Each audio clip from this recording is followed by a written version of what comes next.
Et voilà, on est de retour. Alors maintenant, c'est au tour de Luna qui va nous présenter sa petite chronique mystère. Voilà. Alors vous allez voir, en plus d'être bien dans le thème des voyages, je suis aussi un petit peu dans le thème d'Halloween. Mais c'est exactement ça qu'il fallait. Voilà, parce qu'en fait, ma chronique de ce soir, je l'ai intitulée La Maison des Esprits. Alors, si je vous parle voyage et la Maison des Esprits, est-ce que quelqu'un se doute? Peut-être Émile, je te vois. Non, pas du tout. Préparez mon micro. Préparé. Alors en fait, qu'est-ce que c'est la Maison des Esprits? Je voulais vous raconter ça parce qu'il y a quelques mois, je suis partie en Thaïlande et parmi toutes les choses qui m'ont marquée, celle qui m'a le plus marquée, c'est ces petites maisons que je voyais partout. Okay. Et qu'ils appellent la demeure de l'ange gardien des lieux. Ok. Alors en thaïlandais, ça se nomme San Phra Pum. Donc la maison des esprits. Et qu'est-ce que c'est? En fait, c'est des petits temples miniatures perchés. Donc c'est vraiment un peu comme des perchoirs à oiseaux qui ont l'allure d'un temple. Et parce qu'il faut savoir qu'en Thaïlande, mais aussi au Laos, par exemple, tous les pays qui pratiquent l'animisme, c'est très courant de croire aux esprits. Et alors, il y a 2 types d'esprits. Est-ce que vous savez lesquels ou pas? Les mauvais et les gentils. Les anges et les démons. Wow. C'est ça, les mauvais. Les gentils et les méchants. C'est presque ça. Alors, il y a les chaotis, qui sont en fait des esprits protecteurs et bienveillants. Et puis après, il y a les filles, qui sont alors, eux, des esprits malveillants et voyageurs. C'est bizarre, parce que intuitivement, j'aurais fait l'inverse aussi. Parce que chaotique, ça fait un peu chaotique. Ouais. Et fille, c'est genre ça fait après, un peu les je le prononce peut-être pas à la thaïlandaise. Donc, Okay. On va peut-être proposer à la Thaïlande de changer. On va pouvoir faire une demande, ouais. Et donc, c'est les chaotiques qui sont les bienveillants, on va pas se tromper. C'est justement pour eux qu'il y a ces petites maisons d'esprit. Et en fait, à quoi elles servent? Il faut savoir que ces maisons, elles sont partout. Donc, chaque demeure, aux banques, au supermarché, sur un stand de foot, vraiment, il y en a partout. Et en fait, c'est pourquoi? C'est parce que leur mission à ces esprits-là, c'est de faire fuir les esprits malveillants. Donc les filles. Donc les filles, Okay. c'est ça. C'est leur mission à eux, donc c'est de faire fuir des lieux qu'ils protègent, les esprits malveillants.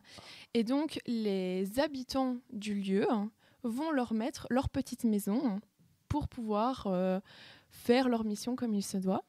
Et alors, il faut savoir que ces petites maisons ont des tailles différentes. Est-ce que vous avez une idée de pourquoi ces maisons des esprits pourraient avoir des tailles différentes en fonction de l'endroit? Une des gens ou par rapport à ce qu'ils veulent mettre en avant? Eh ben, Naomi, tu y es presque. Ouais. En fait, ces maisons-là c'est souvent ça, généralement. Plus c'est gros et plus... et plus c'est riche. Oui, t'avais que j'termine la phrase. Mais en fait, c'est presque ça. C'est tout simplement pour pas rendre les esprits jaloux des êtres humains. En fait, c'est parce que plus toi, tu as une grosse maison, tu as une maison luxueuse, et plus tu dois offrir à tes esprits... en rapport à ta... Voilà, offrir à tes esprits une petite maison tout aussi grande et proportionnelle à la tienne, parce qu'il ne faut pas oublier qu'ils protègent quand même les lieux pour toi. Okay.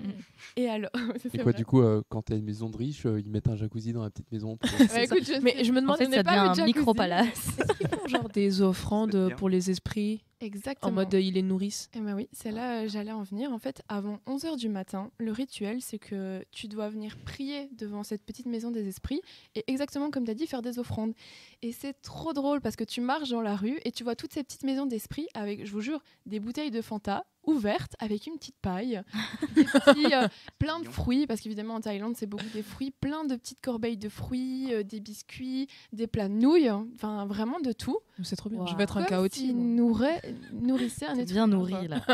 Mais c'est trop bien, t'as du Fanta à 11h du mat. Du coup, personne ne mange et t'as certainement pas intérêt à y toucher. Les êtres humains ne doivent pas y toucher. Mais du coup, ils font quoi? Ils remplacent? Ils remplacent. Ouais, parce qu'ils vont pas laisser ça pourrir. Parce qu'ils savent qu'en vrai, les esprits vont pas venir. Ils savent. Ou alors que les esprits sont des corbeaux, enfin, ou des pigeons.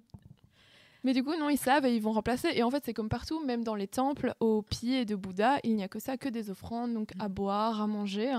Et c'est pareil pour ces petits esprits-là. Et c'est une façon, en fait, d'être reconnaissant envers eux pour éloigner les mauvais esprits de leur maison, tout simplement. Waouh. Et moi, on en apprend vraiment beaucoup aujourd'hui. Bah oui. Et donc, ce genre d'esprit-là, c'était encore dans quel pays? Alors, moi, je l'ai vu en Thaïlande et c'est pour ça que j'avais envie d'en parler parce que ça m'avait marqué en Thaïlande. Mais je sais qu'il y a aussi ça au Laos, au Cambodge aussi. En fait, c'est pas dans les pays bouddhistes parce que c'est pas une pratique bouddhiste, c'est une pratique animiste. Ok. Donc, pour rappel, pour ceux qui ne savent pas, l'animisme, c'est une croyance qui attribue une âme et une conscience aux objets, au monde végétal et animal. Ouais. Et donc les esprits avec. Et en fait, les esprits, dans le bouddhisme, je ne vais pas faire un cours de religion et de croyance, mais du coup, ces esprits-là dont je viens de vous parler, ils sont considérés comme les serviteurs de Bouddha. Ok. Donc, ils sont vraiment, vraiment, vraiment extrêmement importants dans les croyances thaïlandaises. Ouais. Super, merci beaucoup Luna pour cette dernière chronique. Et c'est sur ça qu'on va conclure l'émission aujourd'hui. On espère que cela vous aura plu et que vous avez un peu voyagé avec nous. En tout cas, on a entendu beaucoup d'anecdotes de voyage et nous, ça nous donne envie de partir en vacances, ça c'est sûr. Je vous laisse sur la chanson Ciel de Fouki et Alicia Moffett qui sont 2 artistes québécois, donc encore de quoi voyager pour cette dernière musique. Et on se donne rendez-vous la semaine prochaine. Gros bisous.